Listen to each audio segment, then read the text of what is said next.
കേരളത്തിലെ ഇടതുപക്ഷ സർക്കാർ അവരുടെ രണ്ടാം ഊഴത്തിലെ അവസാന വർഷത്തിലേക്ക് കടക്കുമ്പോൾ അവരുടെ പ്രോഗ്രസ് റിപ്പോർട്ട് വട്ടപൂജ്യമാണ്.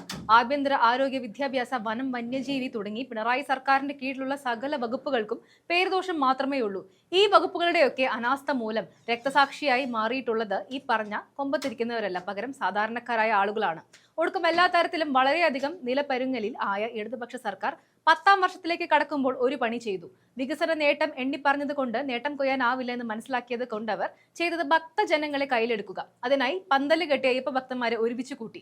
പക്ഷേ ഈ സർക്കാർ അധികാരത്തിൽ കയറിയത് മുതൽ ശബരിമലയിൽ നടക്കുന്ന വലിയ അട്ടിമറി കണക്കുകൾ സ്വർണത്തിന്റെ രൂപത്തിൽ മറന്നേക്ക് പുറത്തു വരികയാണ്. ഇതോടെ ഈ പറഞ്ഞ കൂട്ടർ പെണ്ണുകേസിൽ പെടുത്തി മൂലക്കിരുത്താൻ നോക്കിയ ഷാഫി പറമ്പിൽ മുന്നും പിന്നും നോക്കാതെ രണ്ടും കൽപ്പിച്ചിറങ്ങുകയാണ്.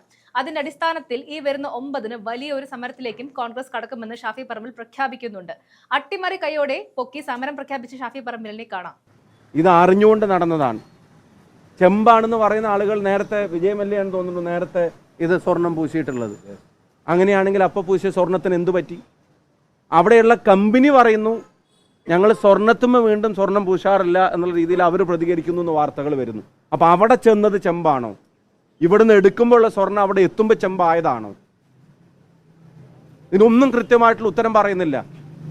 ഈ ഉത്തരങ്ങൾ ഇനി കണ്ടെത്തണമെങ്കിൽ ദേവസ്വം വിജിലൻസും ദേവസ്വം ബോർഡിന്റെ അന്വേഷണമൊന്നും കൊണ്ട് നടക്കില്ല. ദേവസ്വം ബോർഡ് പ്രസിഡന്റിനെയും ഇതിന്റെ ഉത്തരവാദിത്തപ്പെട്ട മന്ത്രിയെ ഉൾപ്പെടെ മാറ്റി നിർത്തി ഹൈക്കോടതിയുടെ മേൽനോട്ടത്തിൽ കൃത്യമായ അന്വേഷണം നടക്കാതെ ഈ കാര്യങ്ങൾ പുറത്തു വരില്ല എന്നുള്ളത് തീർച്ചയാണ്. ഒരു കാര്യം നമുക്ക് എല്ലാവർക്കും ഇപ്പോൾ വ്യക്തമായി. അയ്യപ്പ സംഗമത്തിന്റെ പ്രധാനപ്പെട്ട കാരണം തെരഞ്ഞെടുപ്പ് തോൽവി മൂലം അല്ലെങ്കിൽ വന്നേക്കാവുന്ന തോൽവി മൂലം വെപ്രാളം മാത്രമല്ല. ഈ സംഭവങ്ങൾ പുറത്തു വരുമെന്നുള്ള വെപ്രാളം കൊണ്ട് ഉണ്ടായ അടിയന്തര സ്നേഹമാണ് ആ സംഗമത്തിനുണ്ടായത്.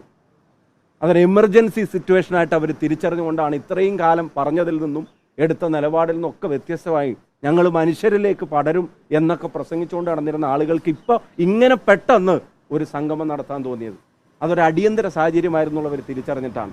അപ്പോൾ ഇത് അറിയുന്നവർ ദേവസ്വം ബോർഡിലുണ്ട്, അതിൻ്റെ തലപ്പത്തുണ്ട്, ഇത് അറിയുന്നവർ ഗവൺമെൻറ്റിലുമുണ്ട്, മന്ത്രിസഭയിലുമുണ്ട്. ഇല്ലാതെ ഇത് നടക്കില്ല. ആ ഉത്തരവാദികളെ കണ്ടെത്തണമെങ്കിൽ ഇതിനെ കവറപ്പ് ചെയ്യാൻ ശ്രമിക്കുന്ന ആളുകളെ മാറ്റി നിർത്തി അന്വേഷണം നടത്താൻ തയ്യാറാവണം.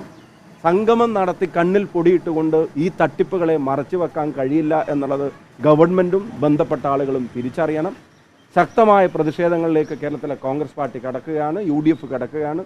9-ാം തീയതി അവിടെ വലിയ പ്രതിഷേധ സംഗമം, ശ്രീ KC വേണുഗോപാൽ MP ഉൾപ്പെടെ പങ്കെടുക്കുന്ന വലിയ പ്രതിഷേധ സംഗമം ഇന്നലെ അവിടെ യോഗം ചേർന്ന് തീരുമാനിച്ചിട്ടുണ്ട്.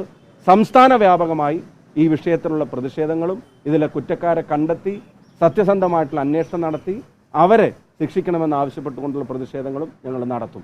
ഇന്നലെ KPC പ്രസിഡന്റ് പറഞ്ഞതുപോലെ ഈ കള്ളൻ കപ്പലിൽ തന്നെയാണ്, അത് സർക്കാരിലും ദേവസ്വം ബോർഡിലുമാണെന്നുള്ളത് വ്യക്തമാണ്.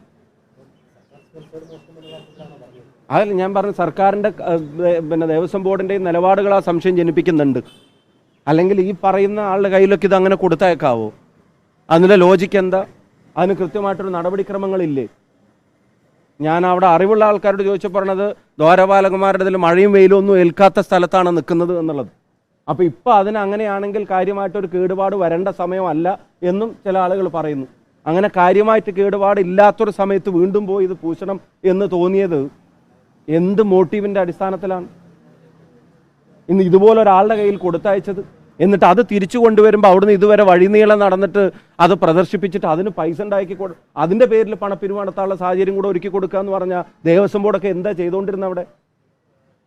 അപ്പം നമ്മുടെ ജനങ്ങളുടെയും പൊതുപ്രവർത്തകരുടെയും മാധ്യമങ്ങളുടെയൊക്കെ ശ്രദ്ധ നേരെ സംഗമത്തിലേക്ക് മാറ്റിയിട്ട് അതിൻ്റെ മറവിൽ ഇത്തരമൊരു അടിച്ചുമാറ്റലിന് കളമൊരുക്കാനാണോ ഇത് ചെയ്തെന്നുള്ള സംശയം ജനിപ്പിക്കുന്ന തരത്തിലാണ് ഗവൺമെൻറ്റും ദേവസ്വം ബോർഡും പെരുമാറുന്നത്, പ്രതികരിക്കുന്നത്. അതിന് ഉത്തരവാദിത്തപ്പെട്ടവരെ മാറ്റി നിർത്തുന്ന ഹൈക്കോടതി മേൽനോട്ടത്തിലുള്ള അന്വേഷണം വേണം. അത് ആവശ്യപ്പെട്ടുകൊണ്ട് ശക്തമായ പ്രതിഷേധങ്ങൾ ഉണ്ടാവും.